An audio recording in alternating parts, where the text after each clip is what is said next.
Okay, let's switch gears a little bit. What changes when we talk about religious beliefs instead of moral beliefs? Well, I think that there are two principal changes that are important to bear in mind. First of all, the wider evidence base changes. So when we were talking about using a wider evidence base to evaluate our moral beliefs, well, that wider evidence base included shared moral intuitions, common sense morality, moral and legal practices, and this more than 2,000-year-old Eastern and Western traditions in moral philosophy. When we're talking about religious beliefs, that wider evidence base becomes our shared religious intuitions, religious testimony, religious experience, our religious practices, and the more than 2,000-year-old Eastern and Western traditions in theology and philosophy of religion. But religious people can use that wider evidence base to make the exact same arguments that we were just talking about in the previous video.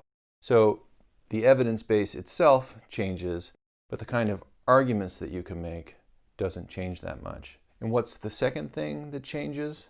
Well, believers can attribute the cause of religious belief to God.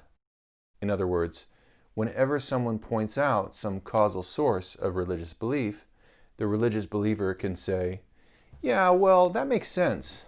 If God loves us and wants us to know God, then God would have endowed us with psychological features that tend to give rise to religious beliefs. That move isn't available to moral philosophers unless they justify morality in religious terms. So they could say, well, of course, God caused us to have these sort of ready-made moral intuitions because God would want us to be good.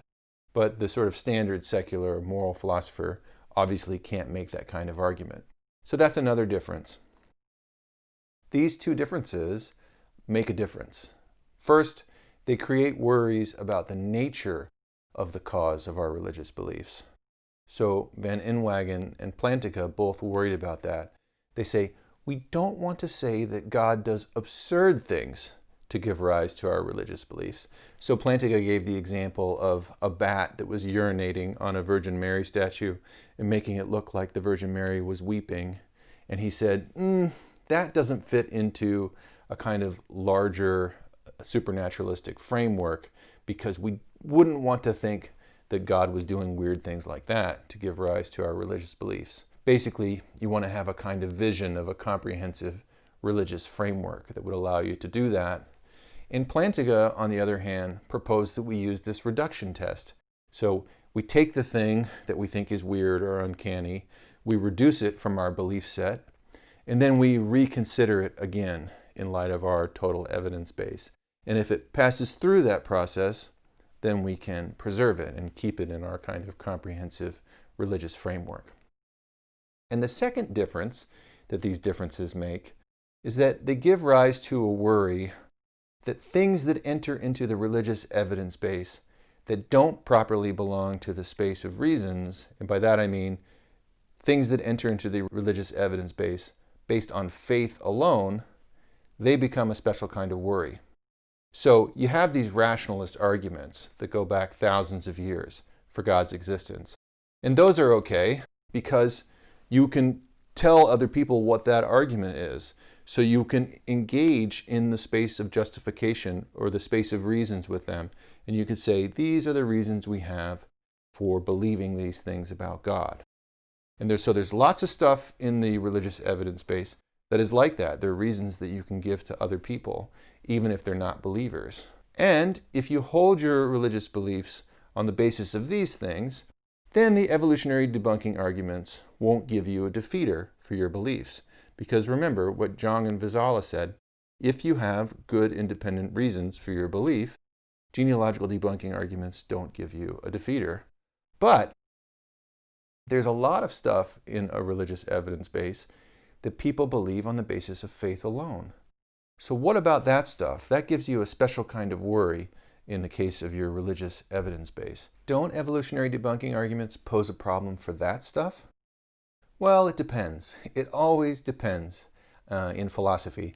So if you're Søren Kierkegaard, you might say, evolutionary debunking arguments, that's the least of my worries. Kierkegaard said, look, Believing in Christianity requires that you absolutely crucify the understanding. The basic premise of Christianity is that the eternal God somehow entered into the historical. That is a paradox, and it's not something that you can reason your way through. It's something that you have to embrace as a paradox and then commit yourself to take it as true on the basis of faith. So for someone like Kierkegaard, worries about evolutionary debunking arguments would be very small potatoes. He says, oh, okay, so we evolved from apes, and in the course of that, we developed this tendency to look after each other, so we'd be better at killing other apes. It's like, okay, well, big deal. I have to believe in a paradox that the eternal somehow entered the historical. That is the thing that I really have to worry about. I'm not worried about evolutionary debunking arguments. So if you're someone like Kierkegaard, you might say, that's the least of my worries. But Plantinga, someone like Plantinga, will worry about it, because Plantinga, as we saw, was inspired by Paul and Aquinas and John Calvin, and he says faith is a source of knowledge. And John Doris's evolutionary debunking argument seems to pose a problem for that idea. So Doris's evidential GDA goes like this. This is how I would reconstruct it. Premise 1. If you have good reason to think that your moral responses are shaped by irrelevant influences, then you should downgrade their value as evidence for your moral judgments. We do often have good reason to think that our moral responses are shaped by irrelevant influences. So he talks about a variety of them: socioeconomic status, evolutionary ones. There's all kinds of irrelevant influences that shape our moral responses. Therefore, we frequently have reason to downgrade the value of our moral responses as evidence for our moral judgments.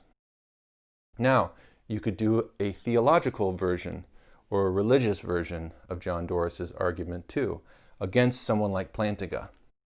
So, premise 1 would be, if you have good reason to think that your religious intuitions are shaped by irrelevant influences, and the evolutionary theorist is saying that we do, that our religious responses are fundamentally shaped by irrelevant evolutionary forces. Why are they irrelevant? Because they don't bear on the truth of the beliefs. They're causally shaping our beliefs, but they don't bear on the truth of those beliefs. They don't give us evidence that those beliefs are true. So, if you have good reason to think that your religious intuitions are shaped by irrelevant influences, then you should downgrade their value as evidence for your religious judgments. We do have reason to think that our religious intuitions are shaped by irrelevant influences. They seem to be fundamentally shaped by evolution. Therefore, we frequently have reason to downgrade the value of our religious intuitions as evidence for our religious judgments. So if you're someone like Plantinga and you think that faith is a source of knowledge, and so a lot of the beliefs that enter into your religious evidence base are things that come from faith, John Doris's argument could give you some trouble, right? So what's the upshot of all this? Well, if I have solid reasons for my beliefs, then evolutionary debunking arguments pose no threats. Otherwise, we conflate the space of causes with the space of reasons, and we commit the genetic fallacy. We pretend like the context of discovery somehow bears relevance to the context of justification when it doesn't. Secondly, if my beliefs are grounded in faith alone, then Doris's evidential EDA seems to pose a significant threat. Is that right? Let's take a break and think it over. We are going to take another step in the dialectic where someone suggests that that's not quite right.